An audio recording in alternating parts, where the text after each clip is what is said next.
It has been 10 days since Hamas's unprecedented attack on Israel, which snowballed into what Israeli forces have called a quote-unquote total siege of Gaza, as Palestinians in the coastal strip continue to crumble under Israel's relentless air raids. The United Nations has warned that Gaza is being strangled. At least 2,700 have died in Gaza, and the death toll continues to rise. Israel is claiming that 199 people are held hostage by Hamas in Gaza. A fresh round of airstrikes have pounded Rafah crossing at Gaza-Egypt border. This comes on the heels of Egypt's authorities blaming Israel for not making its position clear on opening the Rafah crossing and even allowing people to flee the region. Israel's vow to end Hamas has come at a huge humanitarian cost, and diplomatic efforts to address the crisis are intensifying. The latest announcement from Israel's security forces, the IDF, has revealed that they have killed Hamas's regional head of intelligence. The development comes in the backdrop of IDF carrying out a barrage of airstrikes on tunnels used by the militant group in Gaza. Meanwhile, the Israeli Defense Forces has blamed Iran for side-tracking its war efforts in southern Gaza by instructing Hezbollah to attack the border it shares with Lebanon. חיזבאללה מימש אתמול מספר פיגועי ירי על מנת לנסות ולהסיט את המאמצים המבצעיים שלנו מהדרום. זאת בהנחיה וגיבוי איראני תוך סיכון של מדינת לבנון ואזרחיה. In response, Iran has denied these accusations by pointing the gun at the United States, saying that America should be held accountable for Israel-Palestinian conflict. دولت امریکا باید پاسخگوی جنایات رژیم صهیونیستی باشد. این دولت آمریکاست که با تمام توان اکنون در حمایت از رژیم صهیونیستی علیه ملت فلسطین و ملت مظلوم فلسطین قرار گرفته. گسیل ناوگان نظامی به آبهای منطقه‌ای معنا و مفهومی جز حمایت یک جانبه و یک طرفه از متجاوز و از ظالم در مقابل مظلوم. While on the ground, the fate of aid deliveries and evacuation of over 2 million Palestinians in Gaza hangs in the balance, United Nations aid chief is heading to West Asia to negotiate humanitarian aid being allowed inside Gaza. Ahead of his visit, the United Nations said they were in deep negotiations with both sides. The UN Palestinian Refugee Agency, UNRWA, has said its aid workers will no longer be able to continue humanitarian operations in the Gaza Strip unless new supplies are allowed into the enclave.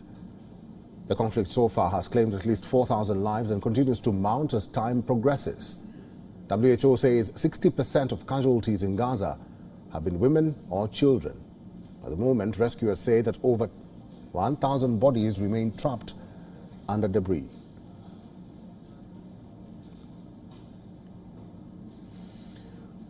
We're now being joined by our diplomatic correspondent, Sidhan Sibol, who is in Israel. Sidhan Sibol, I hope you have arrived in Tel Aviv safely.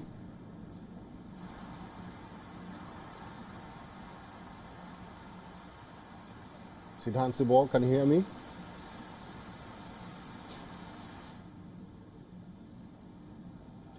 All right, we'll try to get our correspondent Sidhan Sibol, who is live in Israel. He has been following up on what the situation is like on ground. He was in Sderot, and then he went back to Tel Aviv. And moments ago, the Israeli Prime Minister Benjamin Netanyahu gave a statement or an announcement in the Knesset where he said that Israel will allow aid to get into Gaza. This has thousands thronged the Gaza-Egypt crossing, which is commonly known as the Rafah crossing, trying to get to the other side.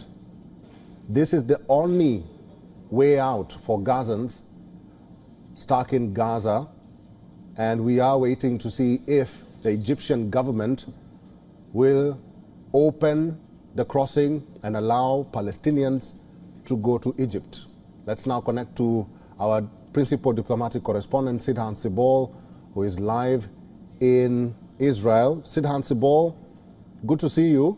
I hope you have arrived in Tel Aviv safely. Well, yes, Eric, I have arrived in Tel Aviv just a short while ago, almost 1 hour ago. It is peaceful here, but we have seen almost on a daily basis in the evening the sirens go on, and there is a sense of tension here. But today we haven't seen any sirens going on. Sidhan Sibol, tell me about the situation at the borders, especially in Lebanon. What are you hearing? Well, the situation on the border, we were there in the border areas in southern part of Israel, and there is palpable tension on the ground. We saw the troop movements, the heavy troop presence, the movement of the tanks, and essentially this is a battle of survival for Prime Minister Netanyahu as well, because he is under immense pressure from his own constituency here in Israel to take strong and decisive action against Hamas. But there is the global geopolitics as well. There's a lot of subtle diplomacy being done by the Americans, and the focus, of course, is to diffuse the situation. But all in all, if Prime Minister Netanyahu is seen not doing much against Hamas, a strong action not taken against Hamas, then of course he will be in a major problem. Sidhan Sibol, the Prime Minister, Benjamin Netanyahu, did give a statement or give an announcement in the Knesset before the Knesset was briefly adjourned because of sirens. Probably can tell us what the statement by Netanyahu was, apart from him allowing aid to Gaza. Well, one of the big focus from his statement was the situation of the hostages. Now, we know that there are approximately 199 hostages in Hamas custody. It has been over 1 week that they are in Hamas custody, and the family members have been holding protest. They also met with the Prime Minister, calling on for making sure that the hostages are released as soon as possible. We went to the border town Sderot, where we saw pictures of many of these hostages who have been kidnapped, and there is, of course, a lot of worries over their situation. The second, of course, was a message to Hezbollah. The worry is that there could be a northern front for Israel as well. Earlier today, the Israeli government said that it will be evacuating Israeli residents when it comes to Israel-Lebanon border. So another front for Israel at a time when it is already facing a lot of problems in the southern front is another challenge for Prime Minister Netanyahu. Then, of course, he is also facing a lot of issues regarding his political survivability. All right, that is our principal diplomatic correspondent, Sidhan Sibol, live in Tel Aviv, Israel. Sidhan Sibol, thank you and stay safe. WION is now available in your country. Download the app now and get all the news on the move.